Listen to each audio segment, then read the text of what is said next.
Well, first, Sam, did you get to see Devin last night?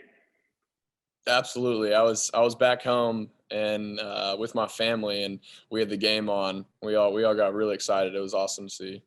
What I mean, it's not surprising, obviously, for us who know him, but what does that kind of tell you about him? What is seeing that? What does that mean to you guys? Oh, it's so awesome. Just so happy for Devin. Incredible guy, and uh, to see him make plays on Monday Night Football like that is very, very cool. Considering he was with us last year at this time and in the same locker room, it's really awesome. Hang on, I was going to ask one more. Sorry, John. Uh, you guys went through what you went through on Saturday, and you obviously you try to put it behind you. You're a senior, you're able to do that. What are you telling and kind of coaching the young guys on to put Saturday behind them as you try to move forward for TCU? Yeah, I think the biggest thing is we can't control the past. All we can do is learn from it. And the biggest thing is paying attention to details. So those mistakes that happened on Saturday don't happen again. And we're very fortunate to come out of that with as many mistakes as we had with a win, because there's been a lot of times in the past where you don't come out with a win, you can't get that one back. So we're very fortunate, but have a lot to learn from and continue to develop.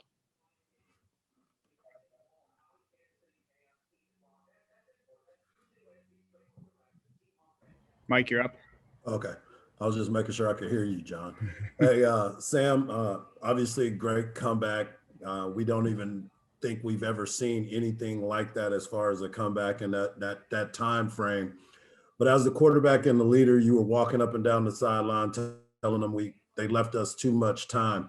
So what, leaving from that moment up to this week, what are you driving home with your teammates about being obviously put in that position and what you're going to do to prevent that position from happening again?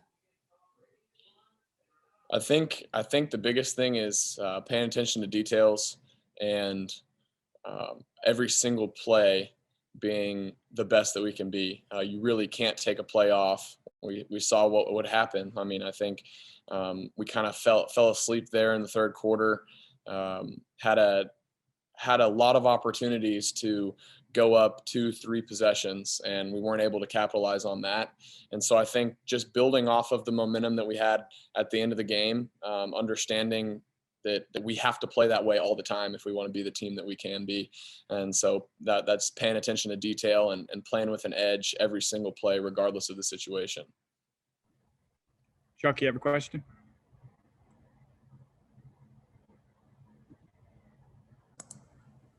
Yeah, sorry. Sam, I was just curious. You've seen Gary Patterson defenses now for a couple of years. What separates them? What makes them especially difficult to go against? Yeah, TCU's defense is always extremely challenging, and we're definitely going to have our hands full. I think they have incredible athletes, and they are really, really well coached.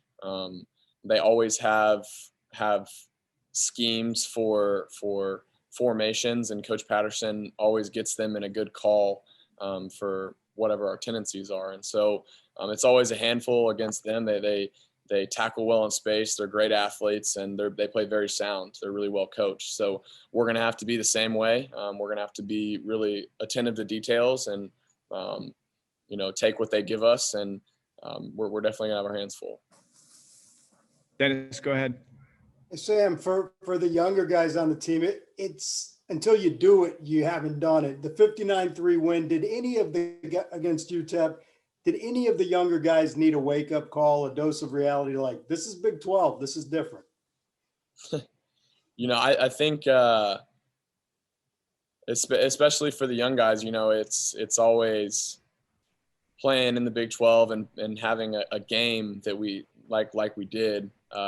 You can never really prepare for that. That's something that you have to experience in order to really understand it. So you can tell guys all the time as much as you want, but until they experience it, it's hard to understand. So I hope that the younger guys and have learned that it's the Big 12. You never know what's going to happen. You never know. I mean, an offense can get hot in the Big 12 and watch out. So I think it was a great learning lesson for everybody. And we definitely know that we have to keep our head down and continue to get better.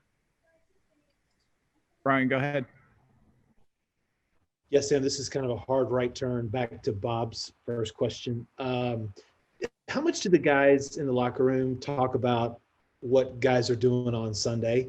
I mean, Charles had a big sack of Roethlisberger. Malcolm's doing his thing. Lots of guys that you played with are doing great right now. Does that resonate in Moncrief?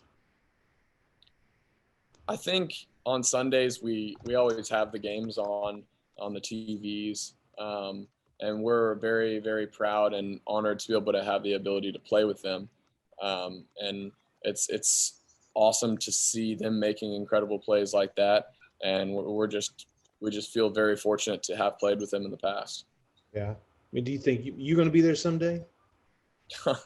I'm focused on beating TCU this week. Fair enough. Maya, go ahead.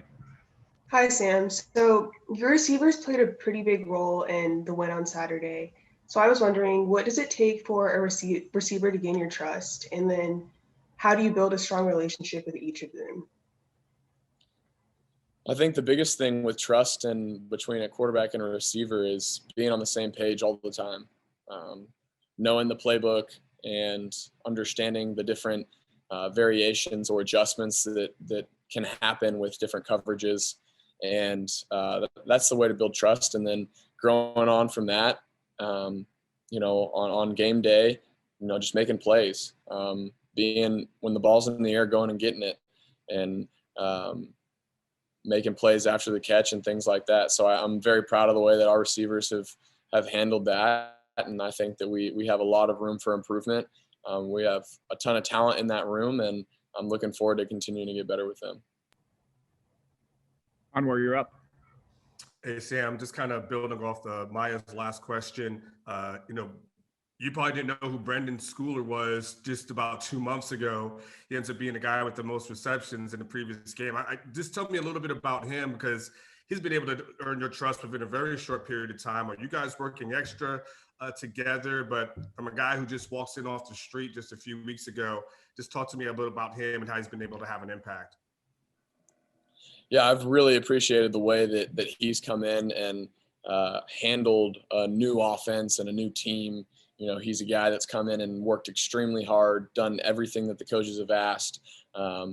Very cerebral guy, obviously has been able to pick up. He played Z last week or 2 weeks ago against UTEP, and then last week with Texas Tech with Jay Witt going down, he had to switch to slot to H and play there. So for a guy that's only been here for 2 months, not super familiar with the offense, I think that shows just how smart he is and his ability to pick up a new position, let alone a new offense. And then, hey, in 1 week, you got to learn exactly what you're doing at a different position. So I really, really appreciate the way that he's worked so hard and just bought into the program. Obviously, incredible athleticism. But what stood out most is the way that he's been able to adapt and pick up the playbook so quickly. Cedric, you're up. Hey, Sam. What were those conversations like on that short flight back? And number two, I know the defense has been getting a lot of criticism, but kind of lost in that is you've scored 115 points in the first 2 games. As a quarterback, I don't think you're too upset about that part. Yeah, the conversations on the plane were like, wow. Like, we really survived that, but man, we've got a lot to fix. We watched the film on the way back, talked with Derek about some of the miscommunication up front and the things that I did wrong. So just a lot of learning and growing, but thankfulness of, wow, in the past few years, we might not have survived that or gotten out of there with a win. And yeah, I think offensively, we've been able to put up some points, but the really cool thing is that we haven't even scratched the surface of what we're capable of doing. We've actually haven't played great in either game, and we've been able to, average in the upper 50s or whatever it may be. So I think that's encouraging for us because we have so much room for improvement, and the explosiveness that we can have if we do actually play a good game is pretty scary. We have a few last questions we have time for in the queue, so we'll start with Nick. Yeah, Sam, you guys keep putting up about 60 points every week, and you keep coming away feeling a little bit disappointed, it seems like. So, I'm kind of curious, when you talk about making those improvements and, areas you really want to focus on with the offense, where do y'all want to take those next steps? And I did want to ask about Brendan, but you answered most of those questions already. So I'll just ask, who has the better hair that you've ever played with, Brendan or Brecken? Who's got the better locks? Oh man, I can't answer that. I'm sorry. Has Brendan taken a vow, a Big 12 title vow? No, I don't think so. And then, back to your about the offense. I think there's some things that we'd like to clean up front with communication and IDing things, whether that be with the running back and the offensive line and protection, or in the run game, who we're IDing, who we're working to, things like that. And then also on the perimeter, just continuing to be super consistent with spacing and the small details. I think for the most part, the receivers have really understood the offense and gotten the right routes down, but now it's fine tuning the details of, okay, well, what's your depth on this route and how's this spacing going to work? Because that's, the best offenses have all those things nailed down to a T. And so I think for us, just focusing on those small details and continuing to get better at every little facet of it. Kirk, go ahead. Yes, Sam, you got a 1-2 record against TCU as a starter. I wonder if you have a hit list of teams you want to pay back, and your memories of last year's game when you had 4 picks. No hit list. Definitely a new year every year. And TCU always presents a great challenge for us offensively. They're always very, very sound on the defensive side of the ball, and we're definitely going to have our hands full. No hit list? No. You don't believe in payback? No. Steven, go ahead. Yeah, Sam, now that you've got a couple of games under your belt and you've played in a friendly environment and a hostile environment, do you feel like that home field advantage still really exists? Is it as hard to go on the road as it has been in previous years? And do you think that being at home still gives you as big of an advantage as it has in years past?